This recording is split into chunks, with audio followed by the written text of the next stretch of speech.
Welcome to the Explainer. Today, we're unlocking a fascinating, incredibly vital, but honestly, kind of overlooked aspect of avian health. If you share your home with a parrot, you already know they're brilliant, super complex creatures. But today, we're going to focus on something a little lower to the ground, their feet. We're going to explore the hidden orthopedic challenges our feathered friends face, the totally unexpected dangers of a super common cage accessory, and most importantly, an absolute game changer of a framework called the 4-3-2-1 rule that will literally transform your parrot's quality of life. Okay, let's dive right into section 1, the hidden foot threat. I want to kick things off by posing a pretty simple question. How much time does your parrot actually spend on its feet? Take a second to really think about their day-to-day routine. Well, the answer is 24/7. 24 hours a day, 7 days a week. It's wild to think about, right? Because unlike us or, dogs and cats, parrots never truly get to sit down and take the weight off. They sleep, eat, play, and rest, all while standing. And because they absolutely rely on their feet around the clock, their physical comfort is just critical to their overall health. And these aren't just any feet. A parrot possesses a zygodactyl foot, meaning 2 toes point forward and 2 point backward. It is an absolute biological marvel. Get this, each toe can have up to 6 joints. This gives them incredible dexterity. They basically use their feet exactly like we use our hands to grasp small objects, maneuver their food, and expertly climb around. But here's the catch. Because they're on these incredibly complex, highly jointed feet 24/7, failing to provide the right environment leads to severe, often silent health consequences. When we force them to stand on improper surfaces, we start seeing issues like pododermatitis, which is commonly known as bumblefoot. And that can lead to debilitating joint arthritis, super painful open pressure sores on the bottoms of their feet, and severe mobility issues. And these things don't just happen overnight. It's the result of chronic, repetitive strain. Which brings us to section 2, the danger of dowels. There is a stark contrast between the dynamic environment a parrot's foot evolved for and the static environment we usually give them. In the wild, birds navigate branches with totally random diameters, really rough, textured bark, and flexible movement. But look at this standard cage dowel. The wooden rod that comes free with almost every pet store cage. It has a perfectly uniform diameter, it's completely smooth, and it's entirely rigid. It's basically the exact opposite of nature.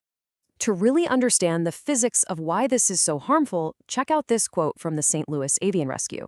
They point out, when you only offer dowel rods, they are forced to keep their feet in the same position at all times. The slickness requires them to grip harder. Because the diameter never ever changes, all of their body weight presses onto the exact same tiny pressure points on the bottom of their feet, day after day. And because that wood is slippery, the bird's muscles are constantly tensed up just to stay balanced.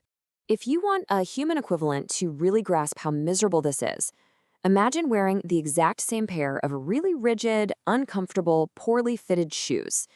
Now imagine you have to wear them every single day, and you are never, ever allowed to take them off or sit down.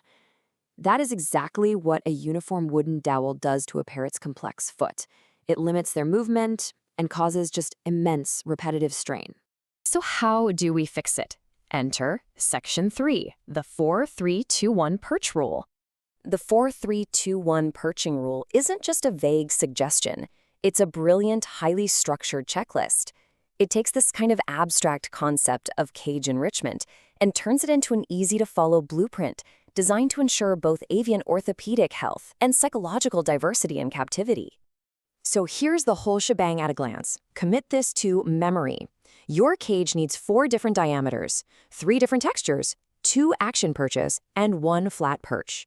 If you follow this exact ratio, you're literally mimicking the variety of the wild right inside your living room. Let's break down exactly what each of these numbers means for your bird. Starting with a 4, you need 4 different diameters of perches. You actually want to mix it up from what looks a bit too small to what looks too large. The golden rule here, a bird's toes should wrap about 50 to 75% of the way around the perch. By giving them varied sizes, you allow the bird to alter its grip constantly. This exercises completely different foot muscles and is literally the #1 way to prevent joint arthritis. Next up is the 3. 3 different materials. You want to ditch that smooth manufactured wood entirely. Instead, use natural wood with the bark still on it, like bird-safe manzanita or applewood.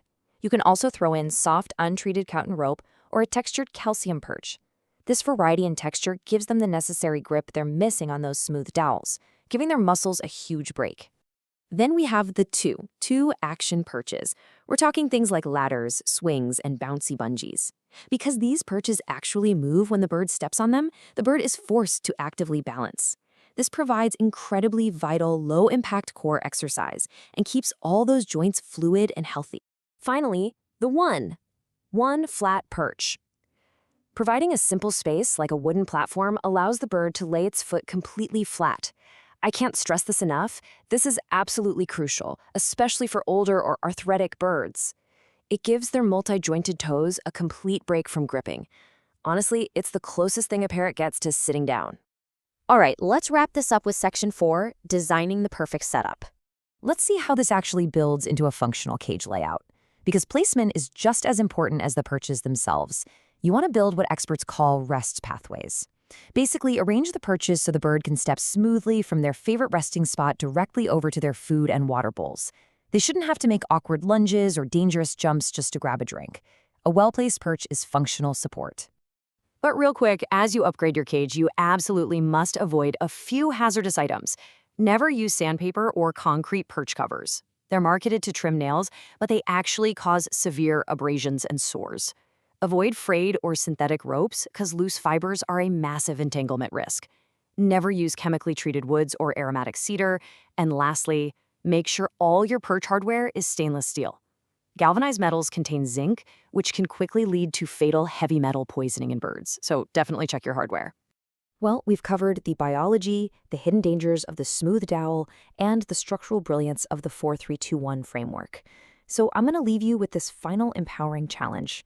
Take a look at your bird's home right now. Does it pass the 4-3-2-1 test? If not, well, you now have the exact blueprint to fix it.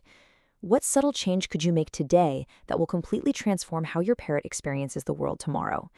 Thanks so much for joining me on this explainer. I'll catch you next time.